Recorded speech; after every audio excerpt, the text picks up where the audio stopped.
Mr. President, habang tayo po ay nababahala nga po sa paghina ng ating piso sapagkat humina po yung kumpiyansa ng maraming nagmamasid sa atin, kahapon po ay nagsalita ang ating kasama, Senator Amy Marcos, sa isang malaking rally sa Luneta.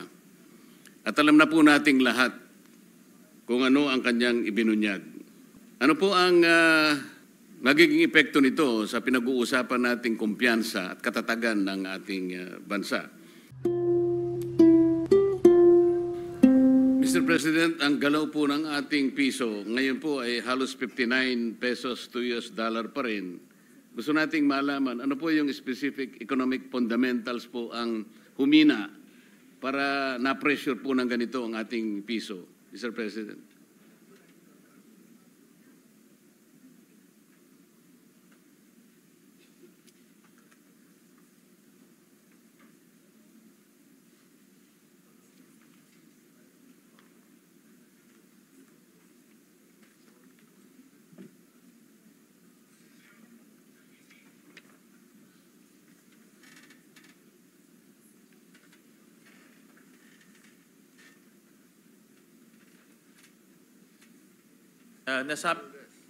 Nasabi ho sa akin ni Secretary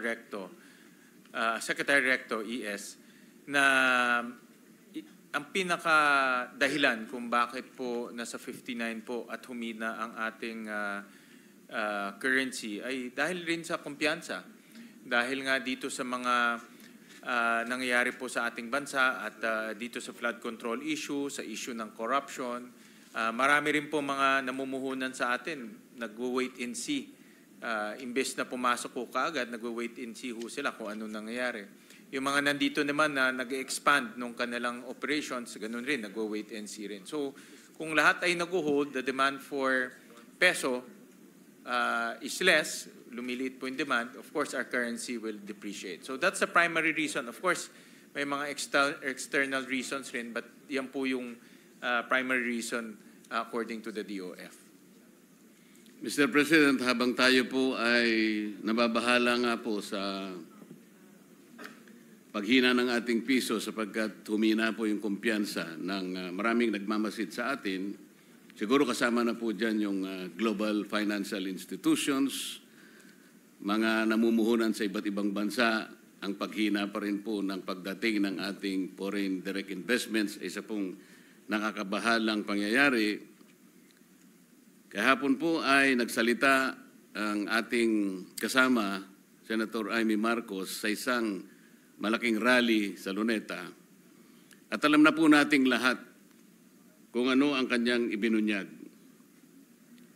Ano po ang magiging epekto nito sa pinag-uusapan nating kumpiyansa at katatagan ng ating bansa? Ang pinag-uusapan po kasi ay hinahanap natin ang transparency, ang accountability at justisya sa ating bansa. Nagkakaroon po ng pagpapahayag.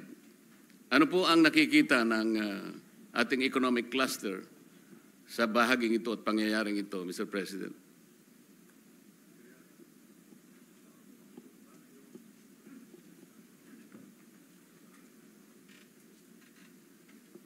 I think ang issue ho dito ay yung accountability at yung mga taong hustisya, no? Justice, accountability at yung mga taong dapat managot.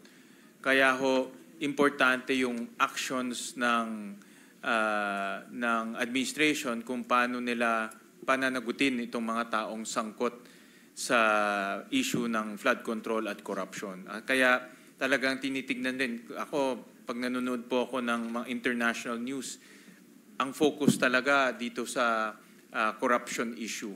At kahapon nakita ko sa yung DW, yung German news agency, nakita ko sa Reuters, nakita ko po sa South China Morning Post, marami ho ay focus on corruption. So kung nababasa po ito ng mga dayuhan or international investors, yun talaga ang magiging issue. At tinitingnan rin nila kung paano ang gobyerno ho nating re-responde. So magandang hakbang po na meron na pong mga kasong ifa-file at kung tuloy-tuloy ho yan, mas maganda ho dahil diyan ho makikita po ng mamumuhunan sa atin na seryoso ho ang ating pamahalaan sa pagpapakulong at pinaka-importante po yung panagutin yung mga nagkasala. Mr. President, ang direktang binabanggit ko po ay yung pahayag na ginawa ni Senator Amy Marcos. Narinig po ba ninyo, Mr. President? Narinig ko ho. Salamat po. Babalikan ko po, Mr. President, yung naudlot na pagtatanong ko tungkol sa Maharlika Investment Fund. Kasi hindi ko po naituloy sapagkat naging tradisyon po na kailangan po natin i-close ang interpellation dahil nga po sa pagpanaw ng ating dating senador at dating Pangulo ng Senado, Juan Ponce Enrile. Mr. President, sa Republic Act 11954, ito nga po yung Maharlika Investment Fund. Sa Section 52 po ay sinasabi na there shall be created a Maharlika Investment Fund Joint Congressional Oversight Committee, MIFJCOC, to oversee, monitor, and evaluate the implementation of RA number 11954. Meron na po ba tayong MIFJCOC, Mr. President? Meron na ho, na constitute na po. Meron na po ba tayong naging ulat, Mr. President, considering na ito pong MIF ay atin pong napagtibay 2 taon na ang nakararaan?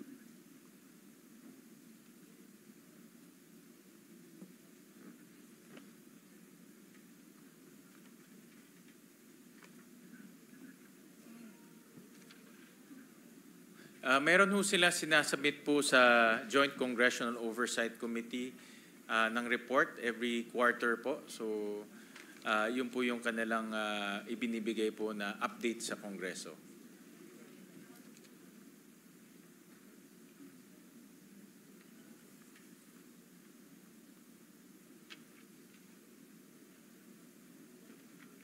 Meron na po tayong kaalaman kaya doon sa kinalabasan o outcome ng kanilang initial na investments po. Halimbawa, gusto po natin sigurong malaman din ng ating mga kababayan, ano na ba yung breakdown ng ating income o revenue na tinanggap mula sa MIC sa 3 investments po na kanilang pinuntahan.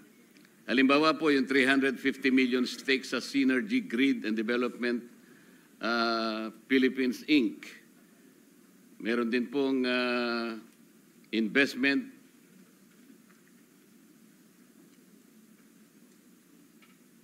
ito po yung bridge loan to Makilala Mining Company Inc. Gusto po nating malaman kung ano pong ganansya, ano pong naging pakinabang dahil sa Section 53 po nitong batas na ito na gumawa sa MIF, sinasabi po right to freedom of information of the public. All documents of the MIF and the MIC shall be open, available, and accessible to the public as may be allowed by law. Importante po siguro na malaman natin kung meron ng naging pakinabang po ang ating mga mamamayan dito sa pamumuhunan o yung investment po na pinaglagakan ng Maharlika Investment Fund. Actually, Senator Marcoleta, ang update, marami na ho silang mga investments na tinitignan. Kasama na ho dito yung State Grid Philippines na may-ari po ng NGCP. Kasala na rin dito yung One Mindoro. This is a transmission project in the island of Mindoro. Pero ang consummated transaction ay itong Makilala Mining na nagkakahalaga po ng $600 million pesos. Ang investment internal rate of return niya ay 25%. So the rest po ng kita ay nanggagaling po sa treasury bills. Yun po ang pinagkikitaan nila ngayon so far. So yung mga ganitong investment po ay dahil nabanggit ko ho nung last interpellation ho natin na meron ho silang twin objective, no? National development and of course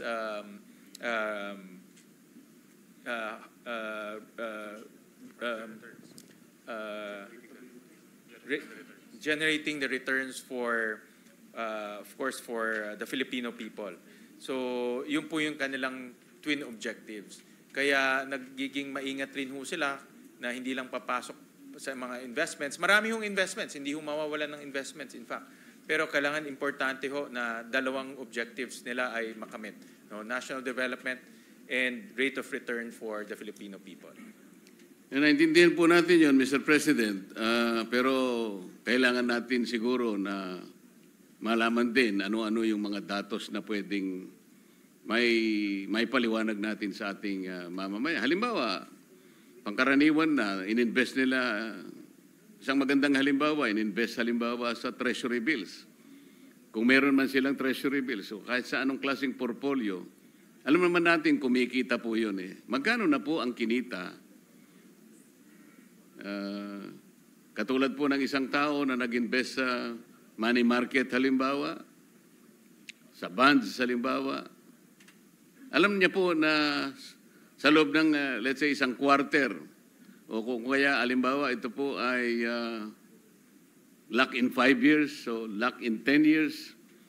Alam po natin yung yield eh. Alam po natin ang kinikita natin. Alam natin ito ay for national development. Kaya nga po tayo nagpatibay ng batas na ganito para makatulong po sa ating bansa. Pero dapat naman nakikita natin, halimbawa, ilan po kayang manggagawa ang na-create ng investment na ito? Napaka-importante po eh.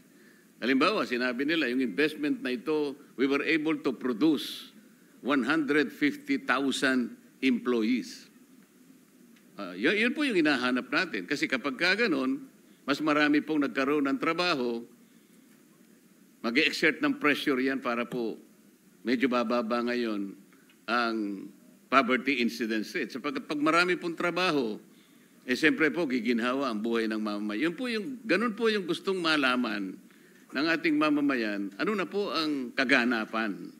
Para sa ganun ay medyo masaya naman tayong mag-uulat sa ating mamamayan sapagkat tayo po ang gumawa nitong batas na ito eh. Ginawa natin ito alang-alang sa ating pag-asa, makatulong ito sa national development. Di ba maganda na maiulat natin sa kanila na yung ginawa nating batas ay nasuklian naman natin sila, Mr. President?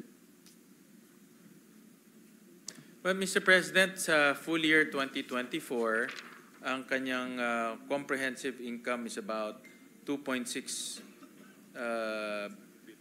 billion pesos, Mr. President. 2.7 billion pesos to be exact. Ang kanyang revenue is about 2.7 billion ang comprehensive income niya, Mr. President. So yun po ang kinita. Pero ang kanyang main source ay interest income, Mr. President. So para sa akin, personally, hindi pa ho ito yung tunay na layunin ng Maharlika dahil ang layunin niya nga is ay national development and rate of return for the country, Mr. President. At siyempre, itong T-bills or national, itong treasury bills,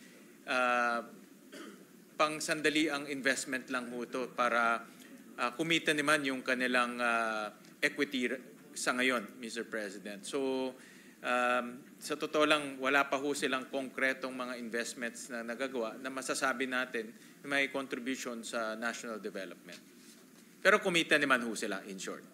So, ang malungkot na parte po ay hindi po natin alam kung anong napunta sa mamamayan. Maaring kumita po, bakit naman hindi? Ngunit, ang importante po, yung kinita na yon, yung po ba'y naramdaman? Kasi po, kung halimbawa, ang ulat natin, kumita tayo, pero hindi naman po naramdaman nung mga taong naghihintay po kung bakit natin ginawa ang batas na ito, hindi po sila magiging masaya sapagkat hindi tayo nagiging transparent sa kanila. Yun lang po yung gusto po nating ipaintindi at gustong bigyan ng punto, Mr. President, para sa ganun yung tao ay nakakasunod po sa ating ginagawa. Kahit sabihin natin ganito po ang porsyentong kinita sa money market o kaya sa ganito, hindi po nila kayang intindihin yun. Hindi po nila wag po nating asahan na yun po ay magiging katanggap-tanggap sa kanila dahil hindi po nila mauunawaan dahil hindi po nakapagbigay ng anumang benepisyo para sa kanilang pang-araw-araw na kalagayan, Mr. President. Mr. President, dalawang bagay, no? Tingin ko hindi pa po sila full blast na ginagawa po yung kanilang investment activities. Kasi kung titignan ho natin, isa lang po yung kanilang pinusukan na investments. No? Ito po yung Makilala Mining. At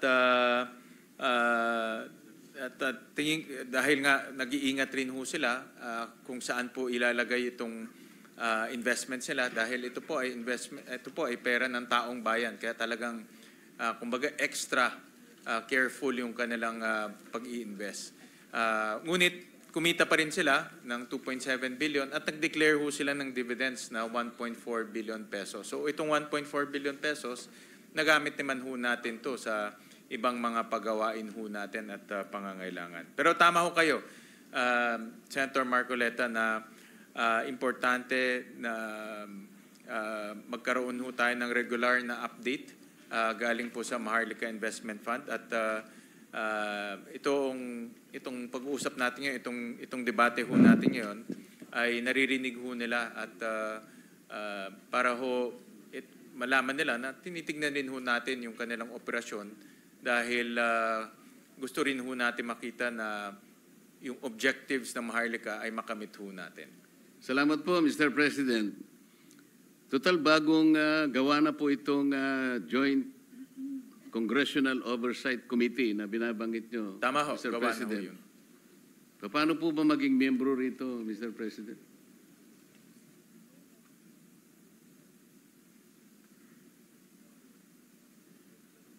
I'm sure nakikinig po ang ating Senate President at siya po ay nag-appoint nitong Joint Oversight. Ayan, done na ho. In-appoint na Member po na ho kayo Mr. ng Joint Congressional Oversight Commission. Isa na lamang po dahil na-appoint na po ako, Correct. Mr. President. Ito pong national ID.